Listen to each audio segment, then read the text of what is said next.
الحمدللہ رب العالمین والصلاة والسلام علی خاتم النبیین اما بعد فاعوذ باللہ من الشیطان الرجیم بسم اللہ الرحمن الرحیم الصلاة والسلام علیک یا رسول اللہ وعلی آلک واصحابک یا حبیب اللہ الصلاة والسلام علیک یا نبی اللہ وعلى آلک واصحابک یا نور اللہ۔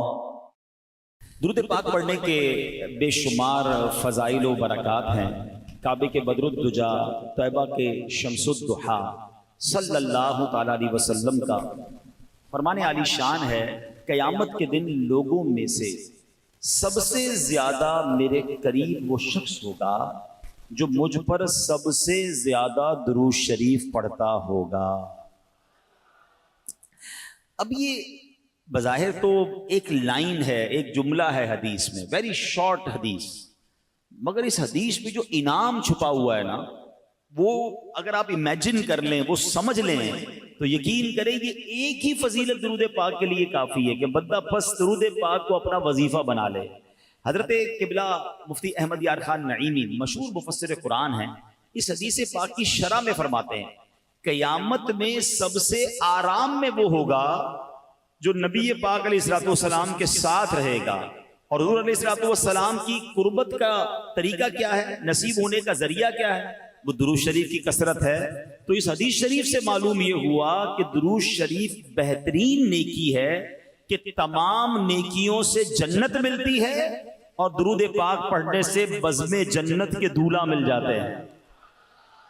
جو جنت کے دولہا ہیں، جن کے لیے یہ کائنات سجائی گئی ہے، اگر وہی مل جائیں، انہی کا قرب مل جائے تو پھر سبحان اللہ، پھر کون سی مشکل ہے۔ وہ شاعر کہتے ہیں نا، محشر ہے اگر محشر، کس بات کا ہم کو ڈر، محشر ہے اگر محشر، کس بات کا ہم کو ڈر، ہم جن کے ثنا خواں ہیں وہ بھی تو وہاں ہوں گے، آقا وہاں ہوں گے نا۔ اور اگر واقعی درود پاک پڑھتے ہوئے، ان کا ذکر کرتے ہوئے دنیا سے جائیں گے اور نبی پاک نے اپنا قرب عطا کر دیا، یقیناً پرابلمز بہت ساری ہیں، محشر میں کتنے مسائل ہیں۔ آپ کو میں کتاب چاہوں گا کہ آپ اس کا کم از کم ایک حصہ ضرور پڑھیں، پوری پڑھ لیں تو کیا بات ہے۔ بہار شریعت، مفتی امجد علی اعظمی صاحب نے کتاب لکھی ہے۔ بہار شریعت کا جو پہلا حصہ ہے نا، وہ ایمانیات پر ہے۔ میرا اور آپ کا اللہ کے بارے میں کیا عقیدہ ہونا چاہیے، نبی علیہ الصلوۃ والسلام کے بارے میں کیا عقیدہ ہونا چاہیے، صحابہ کے بارے میں، فرشتوں کے بارے میں، قیامت کے بارے میں۔ امیزنگ، بہت ضروری ہے، بیسک کتاب ہے، یہ ہمیں پتہ ہی نہیں ہوتا، ٹھیک ہے۔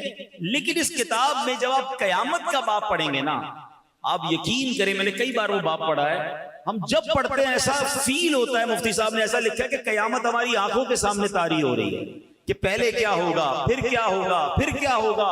اس انداز سے آپ نے اس کو بیان کیا ہے۔ اور وہاں آپ نے ایک جملہ لکھا کہ کوئی ایک مشکل ہو تو بیان کی جائے، کوئی ایک مصیبت ہو تو بیان کی جائے، ایک کے بعد ایک ڈیفیکلٹی ہے، یعنی قیامت کی ایک ہی مشکل کافی ہے نا کہ سورج ایک میل پر ہے، زمین تانبے کی ہے اور سایہ بھی کوئی نہیں ہے، اور قیامت کا دن 50,000 سال کا دن ہے۔ فرمایا حدیثوں میں کہ بندہ اس قدر پیاسا ہوگا کہ العطش العطش، ہائے پیاس، ہائے پیاس کی صدائیں بلند ہو رہی ہوں گی، لوگ اپنی پسینے میں ڈبکیاں کھا رہے ہوں گے۔ فرمایا یہ ایک ہی مشکل کافی تھی، یہی اتنی خطرناک ہے۔ مگر فرمایا صرف یہ نہیں ہے، اس گرمی کے عالم میں حساب بھی ہوگا، سوال جواب بھی ہوں گے، نامہ اعمال بھی کھولا جائے گا، پل صراط سے بھی گزارا جائے گا۔ آپ امیجن تو کریں کتنی مشکلیں ہیں، اللہ اکبر۔ مگر اتنی ساری مشکلوں کو جب آپ دیکھتے ہیں اور پھر جب ایک ذات پاک کی طرف توجہ جاتی ہے تو پتہ چلتا ہے کہ ہر مشکل کا اگر کوئی سولوشن ہے تو جناب رسول اللہ صلی اللہ علیہ وسلم کے پاس ہے۔ اعلیٰ حضرت لکھتے ہیں نا، سنتے ہیں کہ محشر میں صرف ان کی رسائی ہے، سنتے ہیں کہ محشر میں صرف ان کی رسائی ہے، گر ان کی رسائی ہے لو جب تو بنائی ہے۔ آقا کی رسائی ہے، اور اگر کوئی امتی آقا کے قریب ہو گیا، پیاس بہت ساری لگنی ہے، بالکل بات ٹھیک ہے، مگر اس دن ساقی کوثر کون ہوں گے؟ جام کوثر پلانے والا تو آقا ہی ہوں گے نا. اگر کوئی شخص نبی پاک کے قریب ہو جائے گا تو ہمیں بھی جام کوثر مل جائے گا, اور وہ جام کوثر ہے جس کے بارے میں حدیث پاک کے الفاظ کچھ اس طرح ہیں, شربتن ہنیئتم مریعا لا نغبع بعدہ ابدا. فرمایا ایسا شربت ہے, ایسا پیارا پانی ہے جو ایک بار پی لے اسے کبھی پیاس ہی نہیں لگنی ہے. اعلیٰ حضرت لکھتے ہیں نا کہ ٹھنڈا ٹھنڈا میٹھا میٹھا, ٹھنڈا ٹھنڈا اور میٹھا میٹھا پیتے ہم ہیں پلاتے یہ ہے صلی اللہ. یعنی آپ دیکھیے جو بھی مشکل ہے, اچھا اور کیا مشکل ہے؟ نامہ اعمال کھولے جائیں گے, عیب کھل جائیں گے, اتنے گناہ ہیں سب کو پتہ چل جائے گا. جو پردہ ڈھکا ہوا ہے وہ پردہ کھلنے کا اندیشہ ہے. مگر میرے رضا کہتے ہیں کہ اپنے کرم سے ہم حلقوں کا, اپنے کرم سے ہم حلقوں کا پلہ بھاری بناتے یہ ہے مل کر صلی اللہ. اور رنگے رنگوں کا پردہ, رنگے بے رنگوں کا پردہ دامن ڈھک کر چھپاتے یہ ہے صلی اللہ علیہ وسلم. ایک اور مشکل بھی تو ہے, پل صراط سے گزرنا ہے. لوگ کٹ کٹ کر جہنم میں گر رہے ہوں گے, گھبراہٹ کا عالم ہوگا, چیخو پکار کا عالم ہوگا. یہ برج, یہ پل تلوار سے زیادہ تیز, بال سے زیادہ باریک, مگر میرے آقا کا انداز کیا ہوگا کہ اسی پل کے کنارے میرے آقا سجدے میں جا کر اللہ کی بارگاہ میں کیا صدائیں لگا رہے ہوں گے, رب سلم امتی, اے اللہ میری امت کو سلامتی سے گزار دے, رب سلم امتی. میرے رضا کہتے ہیں سلم سلم سلی ڈھارس سے, سلم سلم سلم سلی ڈھارس سے پل سے پار لگاتے یہ ہے صلی اللہ علیہ وسلم. تو سیکھنے کو کیا ملا کہ درود پاک ایک ایسا وظیفہ ہے جو قیامت کے دن کی مشکلوں میں کام آنے والا ہے. اچھا مزے کی بات ایک اور بات بتاؤں, درود پاک صرف قیامت کو کام آنے والا وظیفہ نہیں ہے, یعنی وہ تو انشاءاللہ ملے گا ہی. ادھر درود پاک پڑھو, ادھر بھی ٹینشنیں دور ہونا شروع ہو جائیں گی, ادھر بھی کاروبار اچھا ہونا شروع ہو جائے گا, ادھر بھی پرابلم حل ہونا شروع ہو جائیں گی, ادھر بھی خوشیاں آنا شروع ہو جائیں گی. میں نہیں کہہ رہا, میرے آقا علیہ الصلوۃ والسلام فرماتے جس کا مضمون ہے کہ جس کو مصیبتوں نے پریشانیوں نے گھیرا ہو اسے چاہیے کہ کثرت سے درود پڑھے. درود پاک پریشانیوں اور مصیبتوں کو لے جاتا ہے.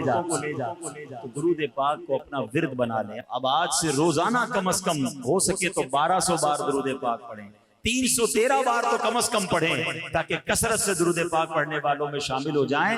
آئیے مل کر محبت کے ساتھ بآواز بلند درود پاک پڑھ لیں. صلو علی الحبیب صلی اللہ تعالی علی محمد صلی اللہ علیہ وسلم. آج جس موضوع پر میں نے چند مدنی پھول پیش کرنے ہیں, یہ ہمارے معاشرے میں بہت تیزی سے پرابلم بڑھتی جا رہی ہے, بہت تیزی سے یہ ایشو جو ہے وہ بڑھتا جا رہا ہے, اور اس کی وجہ سے مسلمانوں کے دل ایک دوسرے سے دور ہو رہے ہیں, غلط فہمیاں جنم لے رہی ہیں.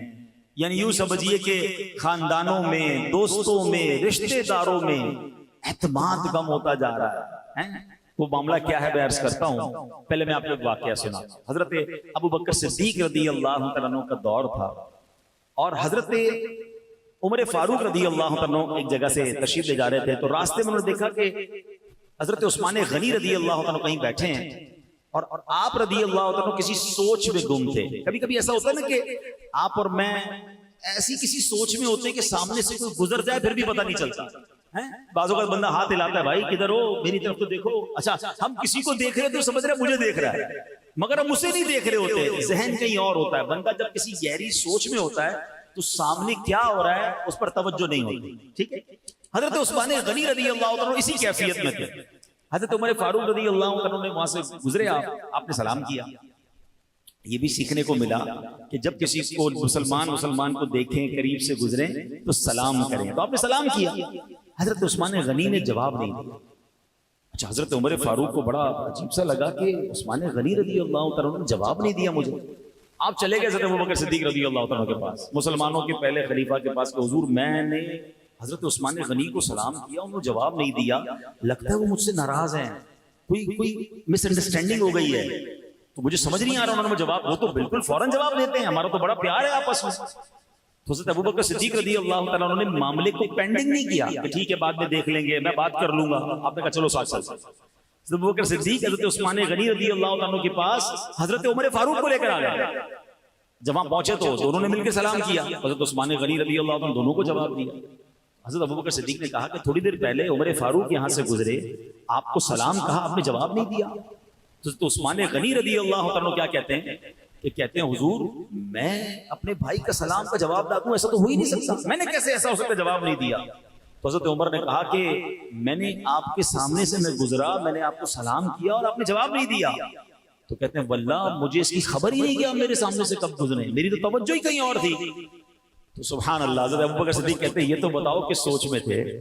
اگر واقعی کسی ایسی گہری سوچ میں تھے کہ عمر فاروق کا گزرنا بھی تمہیں نہ سمجھ آیا، ہمیں تو بتائیے آپ کیا سوچ رہے تھے.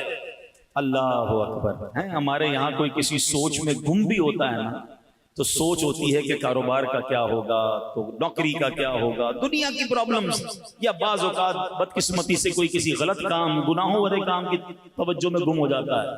مگر جب کوئی عاشق رسول ہوتا ہے اس کی یادوں میں بھی نبی پاک علیہ الصلوۃ والسلام ہی بستے ہیں.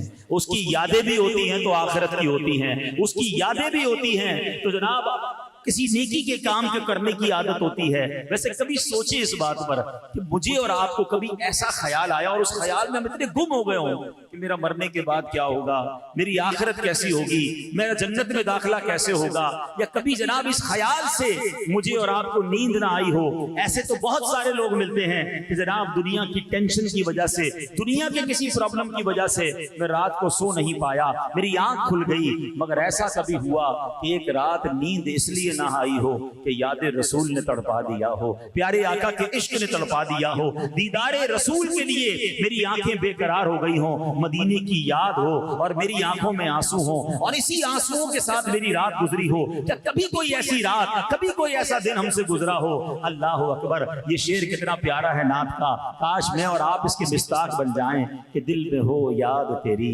گوشہ تنہائی ہو، دل میں ہو یاد تیری گوشہ تنہائی ہو، پھر تو خلوت میں عجب انجمن آرائی ہو. اللہ کرے ہماری تخلیے بھی، ہماری خلوتیں بھی کبھی ایسی ہوں، اس طرح کی محفل ہو، کوئی نعت خواں نعت پڑھے اور عشق رسول والی نعت پڑھ دے تو کبھی کبھی ہماری آنکھوں سے بھی آنسو بہ جاتے ہیں، کبھی ہم بھی مدینے کی یاد میں تڑپ جاتے ہیں. یقیناً یہ بڑی اچھی بات ہے. مگر سچ بتاؤں اصل مزہ کیا ہے کہ میں ہوں اکیلا اور میرا کمرہ ہو، مجھے کوئی دیکھ نہ رہا ہو اور میری آنکھوں سے آنسو مدینے کی یاد میں بہ رہے ہوں، میری آنکھوں سے آنسو نبی پاک کی یاد میں بہ رہے ہوں. میں وہ رات تڑپ کر گزاروں کہ یا رسول اللہ میں بھی آپ کا امتی ہوں، مجھے بھی آپ کا دیدار نصیب ہو جائے. کبھی کوئی رات ایسی گزرے کہ اپنے گناہ یاد آئیں اور میں جا نماز بچھاؤں اور سجدے میں جا کر اپنے رب کی بارگاہ میں آنسو بہاؤں. یقین کریں یہ اکیلے میں آنسو بہانا اس کا لطف ہی اور ہے، اس کی چاشنی ہی اور ہے. تو بہرحال میرے پیارے اسلامی بھائیوں، حضرت ابوبکر صدیق پوچھتے ہیں سیدنا عثمان غنی سے، اے عثمان غنی ذرا یہ تو بتائیے آپ کس سوچ میں تھے؟ آپ پتہ ہے حضرت عثمان غنی رضی اللہ عنہ کیا بتاتے ہیں؟ آپ فرماتے ہیں کہ میں ایک ایسی گہری سوچ میں ڈوبا ہوا تھا کہ میں نے نبی پاک علیہ الصلوۃ والسلام سے آپ کی حیات طیبہ میں ایک سوال پوچھنا تھا، میں وہ سوال پوچھ نہیں پایا، کاش میں وہ سوال آپ سے پوچھ لیتے. حضرت ابوبکر صدیق رضی اللہ عنہ نے فرمایا وہ سوال کیا تھا؟ اے عثمان ہمیں تو بتاؤ وہ سوال کیا تھا؟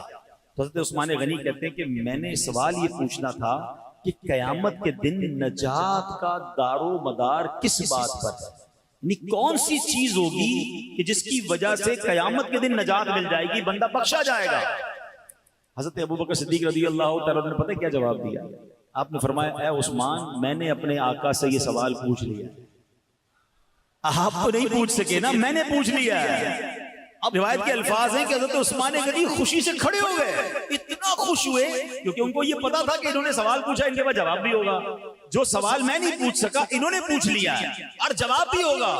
اللہ اکبر کہتے ہیں یا اے ابوبکر میرے ماں باپ آپ پر قربان۔ اچھا دیکھیے کتنی آخرت کی فکر تھی، کتنا علم دین کا شوق تھا، کوئی اور دنیاوی مقصد نہیں ہے کہ ان کے پاس اس سوال کا جواب ہے۔ خوشی سے جھوم اٹھے، کہتے ہیں ابو بکر میرے ماں باپ آپ پر قربان، آپ ہی ہم سے اس معاملے میں آگے بڑھنے میں حقدار تھے، کیا کمال آپ نے کر دیا ہے۔ اب مہربانی کریں جلدی سے جواب بتائیے کہ ہمارے آقا مدینے والے مصطفیٰ صلی اللہ علیہ وسلم نے کیا جواب ارشاد فرمایا؟ اچھا یہ وہ لوگ ہیں جو پہلے ہی بخشے ہوئے ہیں، یہ وہ لوگ ہیں جو پہلے ہی جنتی ہیں، جنہوں نے نبی پاک سے جنت کی بشارتیں سن لی ہیں، مگر پھر بھی ان کو پتا کرنا ہے کہ قیامت کے دن کیسے بخشے جائیں گے، نجات کیسے ہوگی۔ اب تک تو سوال سنا ہے کہ ہم میں سے کسی کے دل کی کیفیت ایسی بنی کہ یار جلدی سے مجھے بھی جواب پتا چل جائے، میں بھی اس پر عمل کر لوں اور قیامت کے دن میں بھی بخشا جاؤں۔ سنو اب حضرت ابوبکر صدیق کہتے ہیں میں نے نبی پاک سے پوچھا ما نجات ھذا الامر، یعنی قیامت کے دن نجات کا دار و مدار کس بات پر ہے؟ سرکار دو عالم صلی اللہ تعالی علیہ وسلم نے فرمایا من قبل من الکلمۃ فہی لہ نجات، فرمایا یعنی وہ کلمہ جس کی میں دعوت دیتا ہوں، یعنی کلمہ طیبہ، جس نے دل سے وہ کلمہ قبول کر لیا اس کے لیے نجات ہے۔ سبحان اللہ، حضرت عثمان غنی کو تو جواب مل گیا، ان کے صدقے ہم غلاموں کو بھی جواب مل گیا، ہم گناہگاروں کو بھی جواب مل گیا۔ تو اے میرے پیارے اسلامی بھائیوں، اب اس واقعے سے دو تین باتیں بڑی اہم سیکھنے کو مل رہی ہیں۔ پہلی بات کہ روز قیامت نجات کا دار و مدار ایمان پر ہے۔ کوئی چاہے کتنے مرضی اچھے کام کر لے، اب ذرا غور سے سنیے گا، عقل مند ہوں گے تو میری بات جلدی پک کر لو گے۔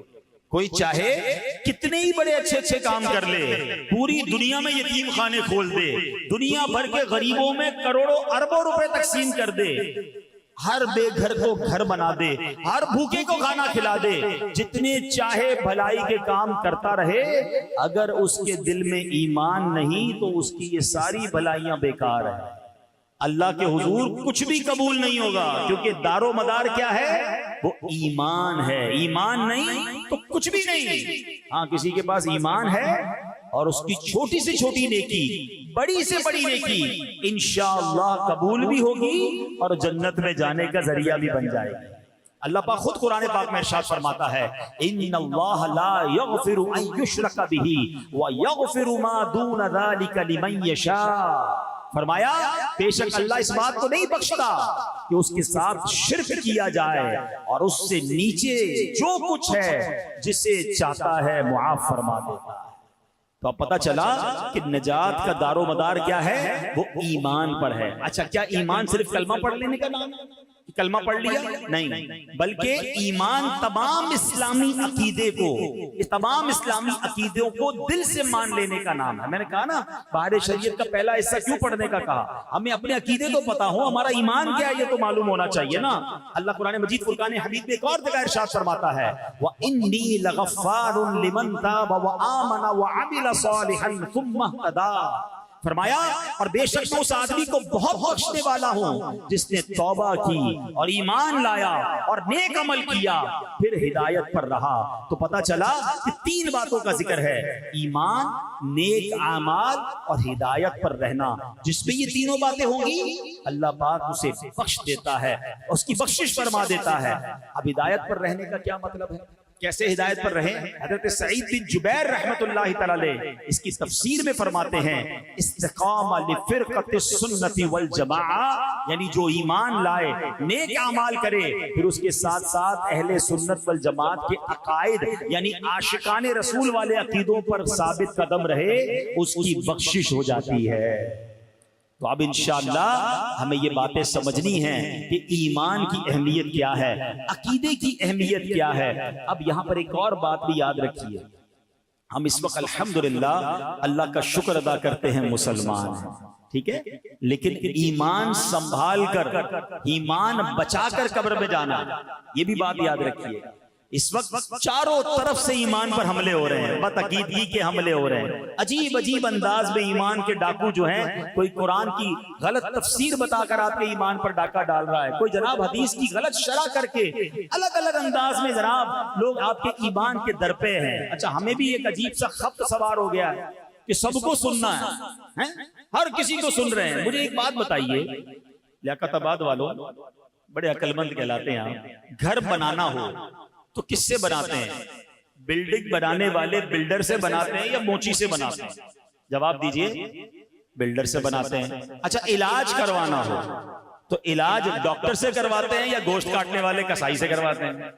ڈاکٹر سے کرواتے ہیں۔ کیوں بھائی؟ اچھا جناب، اب آپ نے جناب کپڑے سلوانے ہوں، آپ کہیں یار میرا موچی جوتے بھی بڑے اچھے سیتا ہے، کپڑے بھی اسی سے سلوا لوں، تو درزی سے کپڑے سلواتے ہیں یا موچی سے سلواتے ہیں؟ درزی سے سلواتے ہیں۔ یعنی آپ کو اتنی سمجھ آتی ہے کہ جو جس کام کا ایکسپرٹ ہو اس سے وہ کام کرنا ہے، تو پھر دین کس سے سیکھنا چاہیے؟ عالم دین سے، مفتی سے، یا جو بندہ جیسے بھی دین سکھائے اس سے سیکھ لینا چاہیے۔ جو ٹی وی پر آ جائے، جو سوشل میڈیا پر آ جائے، جو بھی کسی بھی انداز سے ہمیں سکھائے، ہم اس سے سیکھنا شروع کر دیں۔ اتنا مظلوم ہو گیا دین کے، دنیا کا ہر کام اس کے ایکسپرٹ سے کروانا ہے، مگر دین سکھانے کے لیے کوئی بھی آ جائے، بندہ کہتا ہے سب کی سننی چاہیے، دیکھے تو صحیح کیا کہہ رہا ہے۔ اچھا، پھر اس کو سنتے ہیں، خود تو مطالعہ کیا نہیں، خود تو علم دین سیکھا نہیں، آپ کنفیوز ہو جاتے ہیں، یار فلاں تو یہ کہہ رہا ہے، فلاں تو یہ کہہ رہا ہے۔ بھائی آپ نے اس کو سنا کیوں؟ جب آپ کے پاس صحیح العقیدہ علماء موجود ہیں، مفتیان کرام موجود ہیں، کبھی کسی ڈاکٹر کو جا کر کہا کہ ڈاکٹر صاحب یہ والی دوائی کیوں دے رہے ہیں بھائی، اس دوائی کے اندر کیا ہے؟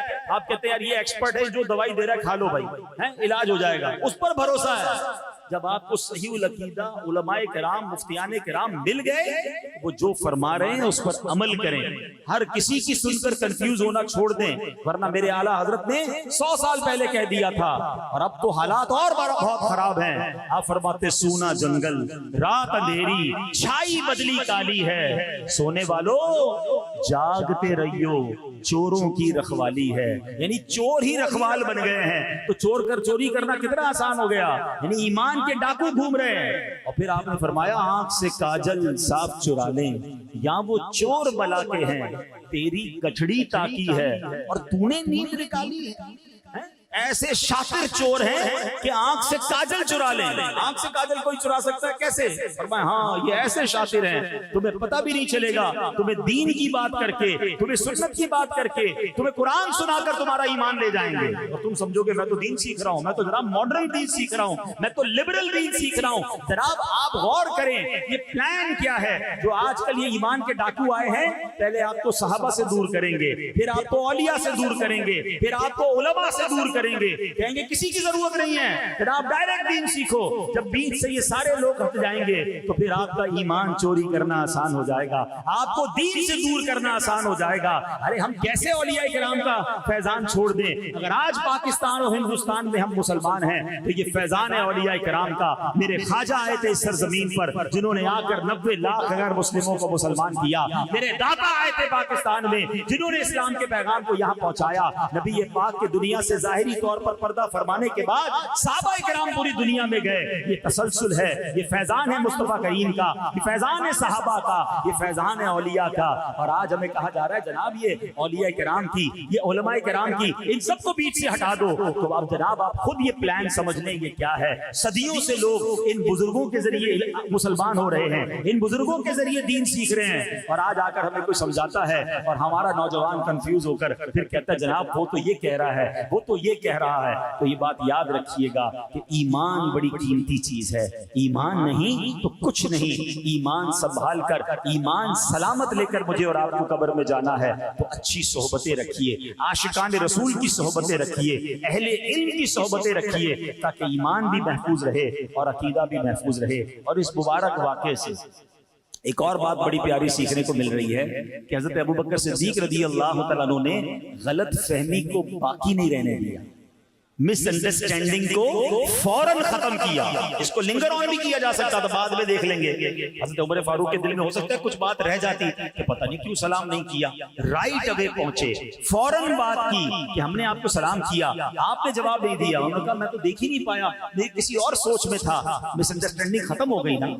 ہم یہ نہیں کرتے, ہم دل میں پالتے ہیں, ہم پورا پلان اس کے ساتھ بنا لیتے ہیں. یار آج نماز میں گیا, فلاں نمازی نے مجھے دیکھ کر مسکرایا نہیں, لگتا ہے کوئی پلاننگ کر رہا ہے میرے بارے میں. فلاں جو ہے مجھ سے ہاتھ نہیں ملایا, 3 لوگوں سے ہاتھ ملایا, مجھ سے ہاتھ نہیں ملایا, لگتا ہے اس کا کوئی ارادہ میرے بارے میں ٹھیک نہیں ہے. ارے بھائی اس کی سوچ کیا تھی؟ ارے آج مسکرایا نہیں, ہو سکتا ہے اس کی طبیعت خراب ہو سکتا ہے وہ کسی اور ٹینشن میں ہو. مجھے سچ بتائیے, کیا آپ کی زندگی میں کوئی ایسا موقع نہیں آتا جب آپ کسی ٹینشن میں ہوتے ہیں, آپ کا جی بھی نہیں چاہتا کسی سے بات کرنے کو, آپ کا جی بھی نہیں چاہتا کسی سے ملاقات کرنے کو؟ اب مثال دیتا ہوں, تھوڑی دیر کی چلیں, آج کی تازہ مثال دیتا ہوں. میں گاڑی سے اترا. اب جب میں گاڑی سے اترا تو ہمارے یہاں پرابلم یہ ہوتا ہے جب آپ کی گاڑی میں اے سی چل رہا ہو اور آپ گاڑی سے باہر نکلتے ہیں تو آپ کے گلاسز جو ہے نا وہ بالکل نظر کچھ بھی نہیں آتا. فوراً آپ جب گاڑی سے باہر نکلیں گے تو آپ کے گلاسز پورے کیا کہتے ہیں فوگ آ جاتی ہے, نظر نہیں آتا. تو ہمیں فوری اترنے کے بعد گلاسز اتار کر اس کو صاف کرنے پڑتے ہیں. باہر اترتے ہی میں گلاسز صاف کرنے لگا تو 4-5 لوگوں نے ہاتھ کے لیے فوراً ہاتھ بڑھا دیا.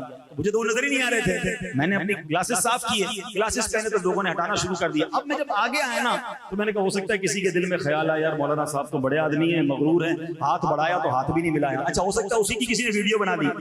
بنا لیتے نا لوگ ویڈیو کہ دیکھیں ہمیں کہتے سلام عام کرو, ہم نے تو ہاتھ بڑھایا تو ہاتھ ہی نہیں ملایا. فوراً بدگمان پلان.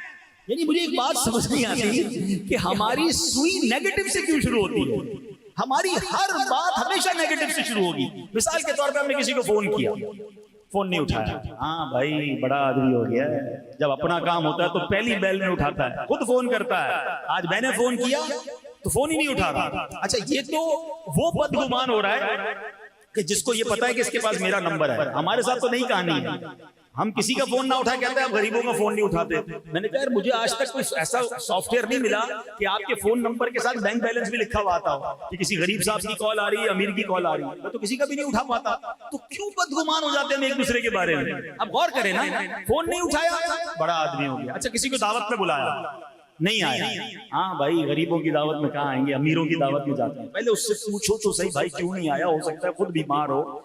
فون آپ کا نہیں اٹھایا, ہو سکتا ہے نماز پڑھ رہا ہو. آپ کے نماز پڑھتے بھی فون اٹھاتے ہیں. اب اس وقت میں بیان کر رہا ہوں, میرے موبائل میرا جیب میں, فون بج رہا ہے, میں نہیں اٹھا رہا. آپ کوئی کہہ رہا ہے بھائی بڑا آدمی ہو گیا فون نہیں اٹھا رہا. بیان کرتے ہوئے فون کیسے اٹھاؤں گا بھائی؟ کوئی تو حسن زن, کوئی تو ہم کہیں سے کوئی پوزیٹیوٹی لائیں. اور اچھا غلط فہمی ہو بھی رہی ہے دل میں تو پوچھے تو صحیح اس سے. پوچھتے ہی نہیں ہیں, گمان. دیکھیں آپ کے دماغ میں کوئی نیگیٹو بات آئے آپ گناہگار نہیں ہوں گے, مگر اس نیگیٹو بات کو آپ نے دل میں جما لیا اور اس پر پختہ ہو گئے. اب آپ کہہ رہے ہیں بندہ ہی ایسا ہے, اظہار بھی کر دیا. یہ بدگمانی حرام, جہنم میں لے جانے والا کا. آپ کو پتہ ہے یہ بدگمانی ایسا عجیب گناہ ہے, بہت سارے گناہ کرنے کے لیے پارٹنر چاہیے ہوتا ہے. آپ جھوٹ بولتے ہیں, کسی کے سامنے بولتے ہیں نا, اکیلے اکیلے جھوٹ نہیں بولتے. غیبت کیا ہوتا ہے, کوئی نہ کوئی بندہ ہوتا ہے جس سے بندہ باتیں کر کے غیبت کر رہا ہوتا ہے. بدنگاہی, معاذ اللہ کوئی کسی کو دیکھ رہا ہے, بے پردگی ہو رہی ہے. یہ بدگمانی اتنا خطرناک گناہ ہے کہ کوئی بندہ آپ کے پاس نہیں ہے, آپ اکیلے ہی بیٹھے, اکیلے ہی سوچی جا رہے ہیں, اکیلے ہی دل پختہ کر رہے ہیں, اکیلے ہی اپنے آپ کو مضبوط کر رہے ہیں اور اکیلے ہی گناہگار ہو رہے ہیں. آپ سوچیں یہ کیسا جہنم میں لے جانے والا کام ہے. اور یہ اتنا عام ہو گیا ہے کہ ہر ایک بندہ دوسرے سے بدگمان ہو رہا ہے. ہماری دکان کے سامنے کسی نے دکان کھولی اور اس کے بعد وہ بیچارہ نیک نمازی آدمی, تسبیح بھی پڑھ رہا ہے, درود پڑھ رہا ہے, یہ سامنے بیٹھ کے میرے بارے میں وظیفہ کرتا ہے. یہ روز آتا ہے, وظیفہ کرتا ہے, میری طرف پھوکے مار رہا ہوتا ہے. سارے گھا گزر جا رہے ہیں, میرے گھا ختم ہو گئے. او اللہ کے بندے, وہ ویسے ہی ذکر کر رہا ہے, ذکر کی برکت سے گھا جاتے ہیں. تو بھی کرنا شروع کر دے, تیرے پاس بھی آ جائیں گے. بدگمانی چھوڑ. وہ 5 وقت نماز پڑھ رہا ہے, ٹوپی لگا رہا ہے, کہہ رہا ہے یہ نماز بھی اسی لیے پڑھ رہا ہے کہ میرا کاروبار برباد ہو جائے. اب تم بھی پڑھنا شروع کر. always negative. گھروں میں اتنی زیادہ بری حالت ہو گئی, ساس بہو سے بدگمان, بہو ساس سے بدگمان ہیں, جناب بھائی بہن, ہر تیسرا دوسرا آدمی ایک دوسرے کے بارے میں نیگیٹو سوچ رہا ہے. کیوں ہم کیوں کسی کے بارے میں نیگیٹو سوچتے ہیں؟ یہ بدگمانی حرام, جہنم میں لے جانے والا کام. مل جل کر رہیں, ایک دوسرے کے ساتھ رہیں. غلط فہمی ہو گئی, پوچھیں تو صحیح. ایک بار کیا ہوا, ایک دوست, 2 دوست تھے نا, اور بہت پیار تھا آپس میں. تو انہوں نے پلان کیا کہ یار اس بار چھٹیاں ہوں گی نا تو میں تمہارے پاس آؤں گا اور دونوں مل کر ہم جناب مزے سے جائیں گے پاکستان کے ناردرن ایریاز میں، گھومیں گے پھریں گے، چھٹیاں منائیں گے، فل پلان ہو گیا. اور اس نے کہا میں بھی اپنی فیملی کو لے کر یا اپنے دوست اپنے گھر والوں کو لے کر آؤں گا، آپ بھی ہوں گے، ہم ساتھ چلیں گے. ٹائم سیٹ ہو گیا. اس نے کہا ٹھیک ہے. اب وہ جو بندہ تھا، مثال دیتا ہوں، ایگزامپل کے ذریعے سمجھاتا ہوں، کراچی میں رہتا تھا، دوسرا بھائی جو اس کا تھا وہ اسلام آباد میں رہتا تھا، اور اسلام آباد سے انہوں نے آگے جانا تھا. چھٹیاں ڈیسائیڈ ہو گئیں، سب طے ہو گیا. یہ بندہ کراچی سے گیا اسلام آباد اس کے گھر پہ. جب وہ گھر میں گیا تو سوچا کہ آج تو مجھے خوب محبت سے وہ ملے گا، پیار سے ملے گا، اور تھوڑی دیر میں سامان وامان پیکنگ ہوگی اور ہم روانہ ہو جائیں گے. وہ جیسے ہی گھر میں گیا تو اس نے سلام دعا کی، اور سناؤ کیسے آنا ہوا؟ بولا کیسے کیا آنا ہوا، چلنا نہیں ہے؟ بولا نہیں میں نہیں جا سکتا. بھائی کیوں؟ بس میں نے کہا نا میں نہیں جا سکتا، آپ جائیے. تو کہا نا مجھے کھانے کا پوچھا، نہ پانی کا پوچھا، نہ اس نے جناب مجھ سے کوئی مسکرا کر بات کی، اور میں تو اس کے پاس آیا تھا. میں تو سمجھا پہلے تو مجھے ایک دن قیام کے لیے کہے گا کہ اتنا دور سے آئے، قیام کا بھی مجھے آفر نہیں کی. میں تھوڑی دیر انتظار کرتا رہا کہ کم از کم یہ کہے گا بھائی آج رات یہاں سو جاؤ پھر روانہ ہو جانا. کچھ بھی آفر نہیں کی. کہتا میں نے سامان اٹھایا اور میں چلا گیا چھٹیوں پہ، اور نیت کر لی کہ زندگی بھر اس کا منہ نہیں دیکھوں گا. 10-12 سال تک دونوں نے ایک دوسرے سے بات نہیں کی. 12 سال کے بعد وہ جو دوسرا والا دوست تھا اسلام آباد میں جو رہتا تھا، وہ کسی مقام سے کراچی آیا. مثال دے رہا ہوں، شہروں کے نام الگ ہو سکتے ہیں، یہ واقعہ میں نے پڑھا. تو وہ جب اس کے پاس آیا نا تو اس نے اس کے دفتر میں آیا تو اس نے اس کو سلام بھی نہیں دیا، اس کو ہاتھ بھی نہیں بڑھایا. کہا میری پہلے بات سن لو، پھر تمہیں جو میرے ساتھ کرنا ہو کر لینا. اب بولو کیا کرنا ہے؟ اتنی زیادتی کی، اب کیا بات کرنے آیا؟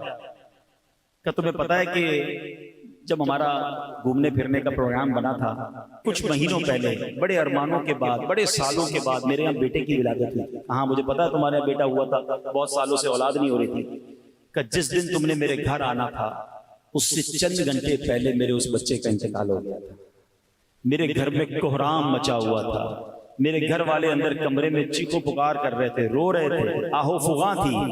مگر مجھے ٹینشن یہ تھی میرے دوست کے تمہیں بڑا شوق تھا چھٹیوں پہ جانے کا. اگر میں تمہیں وہ غم بتاتا تو تم بھی ساری چھٹیاں کینسل کرتے، تم بھی میرے غم میں شریک ہو جاتے. بڑی مشکل سے تم نکلے تھے، اتنا خرچہ کیا تھا. تو میں نے سوچا کہ اپنا غم اپنے پاس رکھوں اور تمہیں کسی طرح یہاں سے رخصت کر دوں تاکہ تمہارے یہ دن خراب نہ ہو. اب بتائیے اس پہلے دوست کا کیا حال ہوا ہوگا جو 12 سال تک اپنے دوست کو برا بھلا کہتا رہا، اس کے بارے میں برا سوچتا رہا. ہم کبھی تو پوزیٹیو سوچ لیں، کبھی تو سامنے والے سے وضاحت تو لے لیں، پوچھ تو لیں کہ ایسا کیوں تھا، آپ کیوں نہیں مسکرائے تھے، آپ نے کیوں مجھے پراپر جواب نہیں دیا. نہیں میرے پیارے اسلامی، خدا کے واسطے یہ نا اتفاقیاں ختم کریں، یہ بدگمانیاں ختم کریں، پوزیٹیو سوچنا شروع کر دیں. ورنہ ایسا نہ ہو کہ ہم بدگمانی کر کے، یہ لڑائی جھگڑے کر کے ہم ایک دوسرے سے دور ہو جائیں. پتہ ہے قرآن پاک ہمارے بارے میں، مسلمانوں سے قرآن کیا چاہتا ہے؟ قرآن ارشاد فرماتا ہے وَلَا تَنَازَعُوا فَتَفْشَلُوا وَتَذْهَبَ رِيحُكُمْ. قرآن کہتا ہے آپس میں بے اتفاقی نہ کرو ورنہ تم بزدل ہو جاؤ گے اور تمہاری قوت اکھڑ جائے گی. یہ میرا شیطان پتہ کیا چاہتا ہے؟ ہم ایک مٹھی نہ بنے، ہم مسلمان بکھرے رہیں، ہم لڑتے رہیں، ہم دور رہیں، ہم گروہوں میں بٹ جائیں. آج کیا ہو رہا ہے؟ رنگ کے نام پر، نسل کے نام پر، خاندان کے نام پر، قوم کے نام پر الگ الگ ہو گئے. کوئی ایک دوسرے کا خیر خواہ نہیں رہا. نہ کریں ایسا، ہمارا دین ایسا نہیں ہے. میں آپ کو ایک نبی پاک علیہ السلام کے دور کا واقعہ سناتا ہوں. مدینہ منورہ میں جو ماشاءاللہ مدینہ شریف جاتے رہتے ہیں انہوں نے سنا بھی ہوگا، اب بھی وہ قبیلے کے لوگ ہیں، اوس اور خزرج، جنہوں نے نبی پاک علیہ السلام کی سیرت پڑھی ہے انہوں نے بھی ان قبیلوں کے نام سنے ہوں گے. یہ دو بڑے جنگجو قبیلے تھے. پہلے تو ان میں بڑا اتفاق تھا، پھر ان دونوں قبیلوں میں لڑائیاں شروع ہوئی اور اتنی لڑائی ہوئی، اور لڑائی ہوتے ہوتے آخری لڑائی ہوئی جنگ بعاث. یہ اتنی ہولناک تھی، اتنی خطرناک تھی کہ اوس اور خزرج کے تقریباً دونوں طرف کے بڑے بڑے نامور جرنیل سپہ سالار مارے گئے. یعنی یہ قوم قبیلے کمزور ہو گئے، اتنے لوگ مارے گئے اس جنگ میں. بہرحال اب نبی پاک علیہ السلام کی جلوہ گری ہوئی، اسلام مدینہ منورہ میں پہنچا، میرے آقا علیہ السلام پر یہ لوگ ایمان لائے اور ایمان کی برکت سے یہ مل کر رہنے لگے. اتفاق کی برکت کیا ملی کہ ان کو انصار کا لقب مل گیا. یہ وہی صحابہ تھے جنہوں نے مدینہ منورہ میں نبی پاک کو ویلکم کیا اور میرے آقا مدینے میں سکونت اختیار کر گئے. اوس و خزرج یہ مل کر رہنے لگے. مگر اب شیطان کو کب یہ منظور تھا؟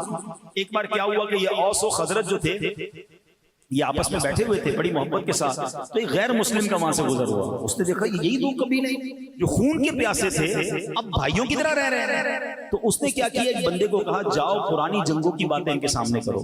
ان دونوں قبیلوں نے ایک دوسرے کے خلاف نظمیں لکھی ہوئی تھی، جنگ میں اشعار بھی لکھے جاتے تھے، کہا ان کو جا کے یہ سناؤ۔ تو وہ گیا اور اس نے جا کر دونوں قبیلوں کے سامنے پرانے اشعار، لڑائی والے اشعار پڑھنا شروع کیے۔ شیطان نے دونوں کے دلوں میں پھر وہ جذبات ابھارے، تلواریں نکل آئیں، جنگ کی تیاری ہو گئی، ہم نہیں چھوڑیں گے۔ جیسے نبی پاک علیہ الصلوۃ والسلام کو خبر ملی، میرے آقا علیہ الصلوۃ والسلام فوراً پہنچے اور آقا فرماتے ہیں میں تمہارے درمیان موجود ہوں اور تم جاہلیت کی جنگ لڑنے جا رہے ہو۔ آپ علیہ الصلوۃ والسلام کی نصیحت سن کر دونوں قبیلے سمجھ گئے کہ یہ شیطانی چال تھی، غیر مسلموں کی سازش تھی۔ دونوں قبیلوں نے پھر ایک دوسرے کو گلے لگایا اور محبت کے ساتھ واپس اپنے گھروں کو آ گئے۔ اس موقع پر ایک آیت کریمہ نازل ہوئی اور سبحان اللہ، سنو وہ آیت کیا ہے۔ اللہ قرآن میں فرماتا ہے وَاعْتَصِمُوا بِحَبْلِ اللَّهِ جَمِيعًا وَلَا تَفَرَّقُوا، قرآن کہتا ہے اور تم سب مل کر اللہ کی رسی کو مضبوطی کے ساتھ تھام لو اور آپس میں تفرقہ مت ڈالو۔ سبحان اللہ۔ اب اس آیت کے تحت اللہ پاک نے آپس میں محبت رکھنے کا حکم دیا، آپس میں پھوٹ ڈالنے سے منع کیا، کیونکہ آپس کے اختلاف میں ہلاکت و بربادی ہے۔ علامہ قرطبی رحمۃ اللہ تعالی فرماتے ہیں مطلب یہ ہے کہ اے لوگوں، اپنی خواہشات اور مختلف آراز کے پیچھے چلتے ہوئے اختلافات میں مت پڑو، بلکہ دین میں بھائی بھائی ہو جاؤ۔ سبحان اللہ۔ اب ہے میرے پیارے اسلامی بھائیوں، ایک اور خوبصورت بات بتاؤں کہ یہ اس آیت کے تحت جو اللہ کی رسی کو فرمایا گیا نا، یہ رسی کیا ہے؟ ایک قول یہ ہے کہ اس رسی سے مراد نبی پاک علیہ السلام کی ذات ہے، یعنی آقا کا دامن تھام لو۔ نبی پاک نے تو دوستی کرائی تھی نا۔ اور سبحان اللہ، امام بصیری رحمت اللہ تعالی علیہ قصیدہ بردہ شریف میں پتہ کیا لکھتے ہیں؟ آپ فرماتے ہیں دعا الی اللہ فالمستمسکون بہ مستمسکون بحبل غیر منفصم، کہتے ہیں نبی پاک علیہ السلام نے، پیارے آقا علیہ السلام نے لوگوں کو اللہ کی طرف بلایا، تو جن لوگوں نے پیارے آقا کے دامن رحمت کو تھام لیا تو انہوں نے ایسی مضبوط رسی کو تھام لیا جو کبھی ٹوٹے گی نہیں۔ سید اعلی حضرت اپنے فارسی کلام میں کیا لکھتے ہیں؟ نرفتم راہ بینایاں فتادم در چہے عصیاں بیاں اے حبل رحمانم اغثنی یا رسول اللہ، یعنی یا رسول اللہ میں عقل مندوں کی راہ نہ چلا، گناہوں کے گڑھے میں جا گرا، اے رحمان کی مضبوط رسی، اے میرے پیارے آقا علیہ السلام میری مدد فرمائیے۔ تو آقا علیہ السلام کا دامن تھامنا گویا اللہ کی رسی کو تھامنا ہے۔ ایک اور جگہ بریلی کے تاجدار لکھتے ہیں نا، آسیوں تھام لو دامن